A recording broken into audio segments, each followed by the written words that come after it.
Señor, hemos venido a ministrarte, a adorarte. Lunes 28 de agosto. Últimos días ya, hermano, de este mes de agosto, y es un privilegio una vez más el poder compartir el mensaje de la bendita palabra de Dios. El evangelio para hoy está tomado de San Mateo, capítulo 23, versículos del 13 al 22. Doy lectura a la palabra de Dios en el nombre del Padre, del Hijo y del Espíritu Santo. Amén. En aquel tiempo Jesús dijo a los escribas y fariseos: «Ay de ustedes, escribas y fariseos hipócritas, porque les cierran a los hombres el reino de los cielos. Ni entran ustedes ni dejan pasar a los que quieren entrar. Ay de ustedes, escribas y fariseos hipócritas, que recorren mar y tierra para ganar un adepto, y cuando lo consiguen lo hacen todavía más digno de condenación que ustedes mismos. Hay de ustedes, guías ciegos, que enseñan que jurar por el templo no obliga, pero que jurar por el oro del templo sí obliga. Insensatos y ciegos, ¿qué es más importante, el oro o el templo que santifica al oro? También enseñan ustedes que jurar por el altar no obliga, pero que jurar por la ofrenda que está sobre el altar sí obliga. Ciegos, ¿qué es más importante, la ofrenda o el altar que santifica a la ofrenda? Quien jura pues por el altar, jura por él y por todo lo que está sobre él. Quien jura por el templo, jura por él y por aquel que lo habita.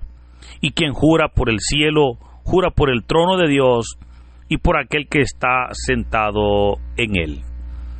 Hermanos, esta es palabra del Señor. Gloria y honor a ti, Señor Jesús. Continuamos con la lectura y meditación del capítulo 23 del Evangelio de San Mateo, el cual, como hemos dicho, contiene la recriminación más fuerte que el Señor Jesús les hizo a escribas y fariseos. Decíamos el pasado sábado que este capítulo es decisivo para la decisión que las autoridades del pueblo van a tomar respecto al ministerio del Señor Jesús. Esta recriminación vamos a ver cómo se divide en tres partes. La primera parte es la que ya vimos el pasado sábado, donde el Señor le dirige a sus discípulos, donde les exhorta a que su vida y su comunión en Dios sea diferente a la de los escribas y fariseos. Pues les dijo: en la cátedra de Moisés se han sentado escribas y fariseos, y les dijo: hagan lo que ellos digan, pero no imiten sus obras. Pero también les dijo: ustedes en cambio no dejen que lo llamen maestros o guías. Todo esto, pues insisto, lo veíamos el pasado sábado. Hoy comenzamos la lectura en el versículo 13, y es en este versículo donde arranca la segunda parte, la cual está dirigida a escribas y fariseos. Luego, al final del capítulo, tenemos la tercera parte, que es donde el Señor se dirige a toda la ciudad de Jerusalén, porción que no vamos a leer porque correspondería para el día de mañana. Pero mañana es 29, o será 29 de agosto. Y por esa razón es que el 29 de agosto se celebra el martirio de San Juan Bautista, ¿verdad? Por lo tanto, tendremos pues otro texto del Evangelio para leer. Ahora, curiosamente, en todos los ataques o enfrentamientos que el Evangelio describe entre el Señor Jesús y los escribas y fariseos, siempre ellos se defendían. Lo curioso es que acá, de parte de ellos, no habrá defensa. Y claramente podemos nosotros definir que no se defienden porque las acusaciones que el Señor está haciendo son tan ciertas que ellos prácticamente no saben qué decir. Notemos también que en el texto encontramos los ayes que el Señor menciona y que obviamente viene ya a decretar un juicio de parte de Dios. Porque en realidad, ¿qué son los ayes? Un ay, hermanos, es lo opuesto a una bienaventuranza. El Evangelio de San Lucas nos lo presenta juntos. Las bienaventuranzas e inmediatamente están los ayes.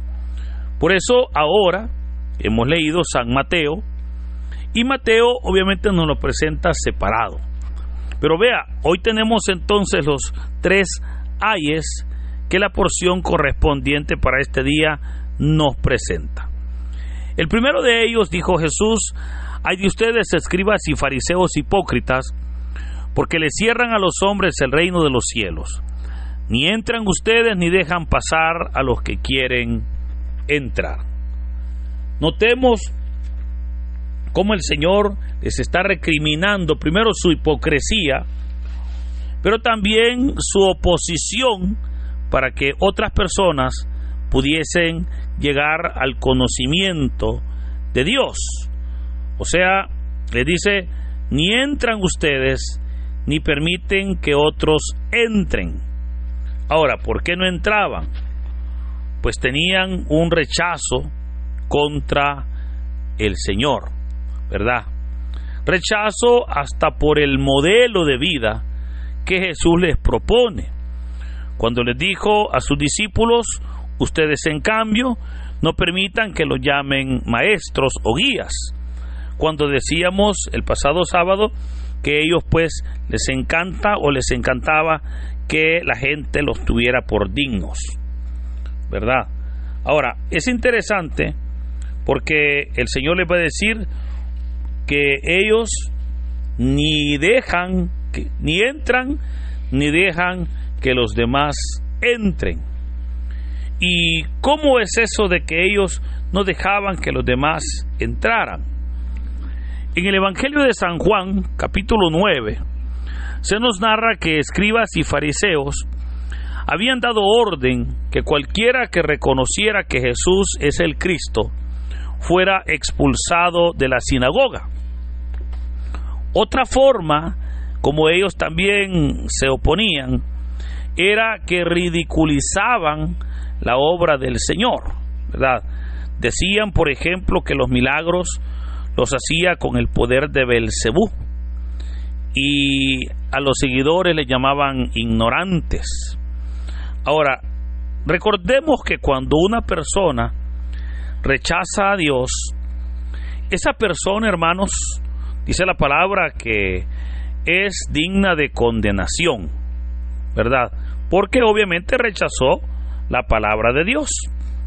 Pero si esta persona, después de rechazar la palabra, sirve de obstáculo para que otros busquen al Señor, o sea, si esta persona no solamente él rechaza al Señor, sino que el veneno, ¿verdad?, la negatividad, la incredulidad, etcétera, la riega en otras personas, y eso hace que otras personas rechacen al Señor, dice la palabra que esa persona, su condenación será mayor. Pero esto es lo que aún hoy en día, hermanos, se hace. Cuando vea cuántas personas ven que hay personas que se congregan, y es típico que cuando ya la persona, después de estar a veces alejada del Señor, comienza a congregarse, es típico que no falte el amigo, el vecino, ¿verdad?, que le diga: no, hombre, no vayas ahí, mira que comienza a decirle: ya te lavaron el cerebro, o le dicen: ya te convencieron, cuando usted sabe que no se trata de convencer de nadie. O cuando le dicen: ah, no, ya, mira, ya te convenció el padre, ya te convenció el pastor, y hasta se burlan, ¿verdad? Le podrán decir: ah, no, ahora pues ya tú ya no tienes que acercarte a nosotros porque tú ahora eres ya un aleluya, como le podrían decir, ridiculizándolo, ¿verdad?, por creer en Dios.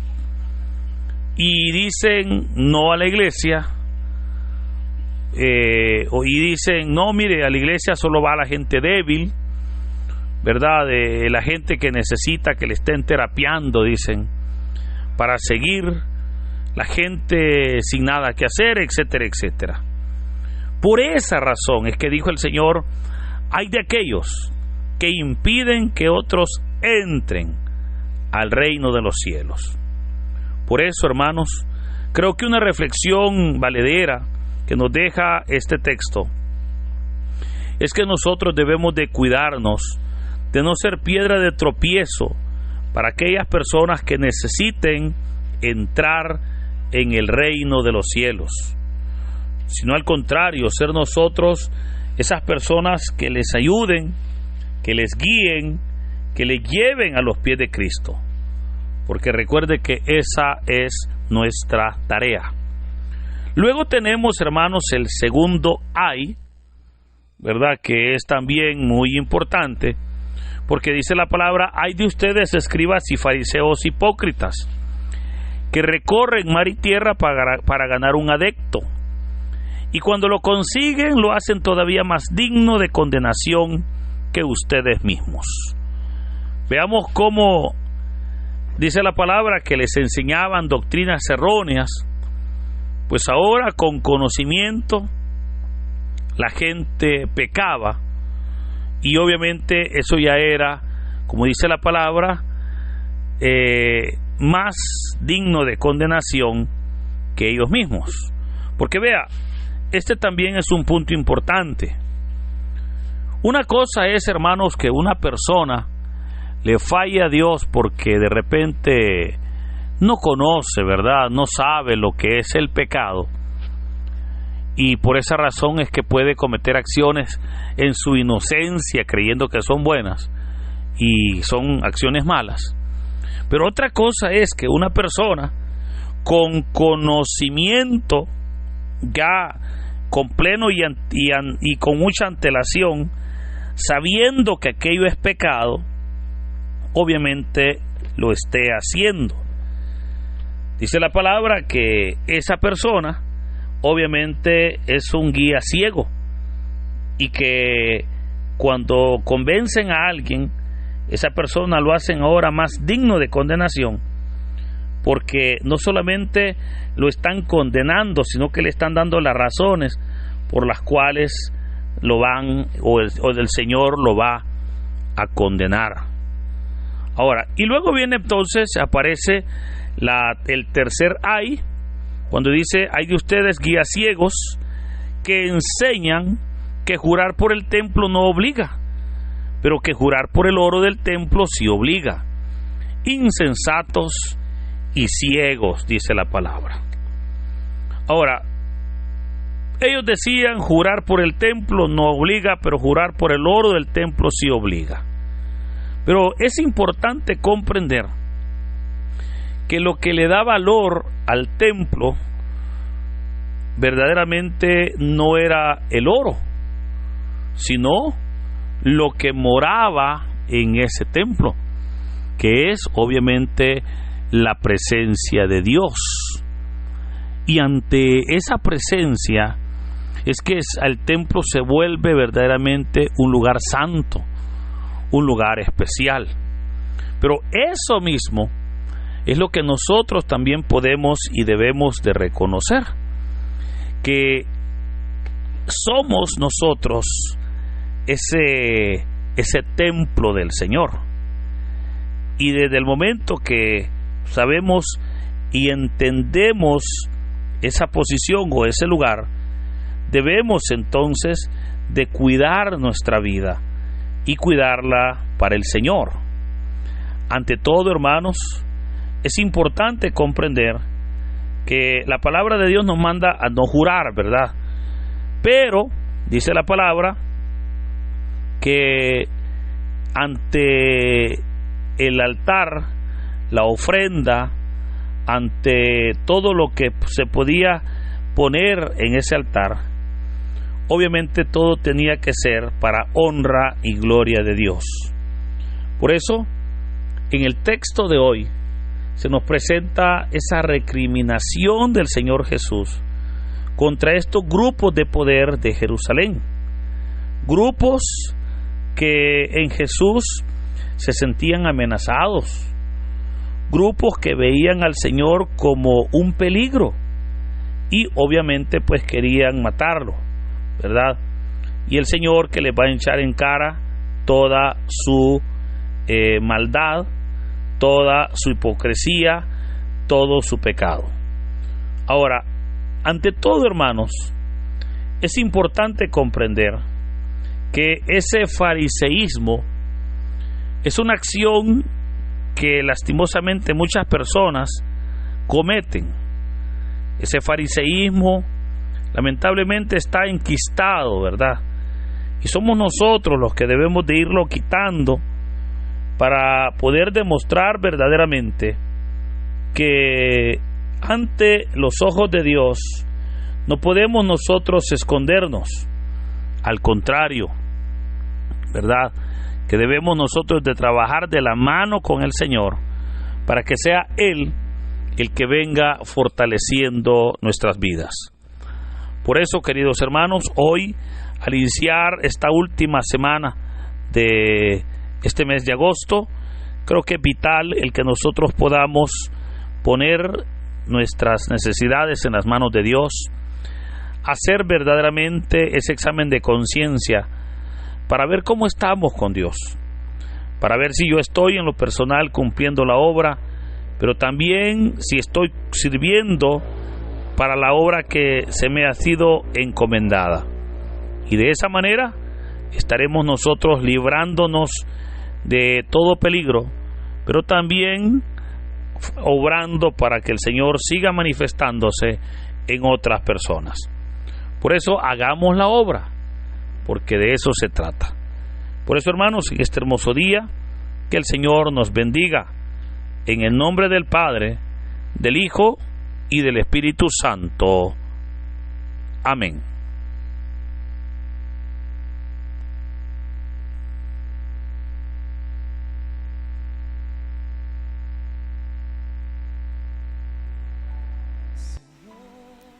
Dinos, ¿qué te pareció la reflexión del Evangelio del día de ahora en la sección de los comentarios? Si eres nuevo, te invitamos a que formes parte de esta comunidad y compartas el Evangelio no solo a tus seres queridos, sino también a otras personas que estén necesitadas de escuchar la bendita palabra del Señor. Recuerda darle like a este video, suscríbete si aún no lo estás, ya que subimos videos todos los días.